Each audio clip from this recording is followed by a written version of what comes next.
చాలా మంది క్రైస్తవులు ప్రార్థనలు ఎప్పుడు చేస్తారు అని అంటే మందిరాలకు వెళ్ళినప్పుడు మాత్రమే వారి జీవితాల్లో ప్రార్థనలు ఉంటాయి.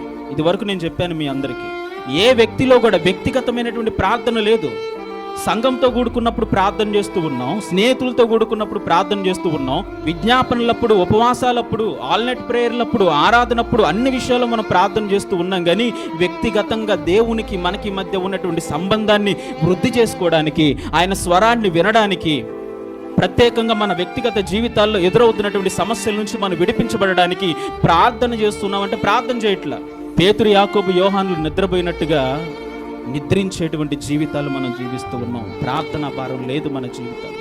మనుషుల కంటికి కనపడేంత వరకు కూడా మనం ప్రార్థనలు చేస్తూ ఉన్నాం, కానీ దేవుని కంటికి కనపడే రీతిగా మన ప్రార్థనా జీవితం అనేది లేదు.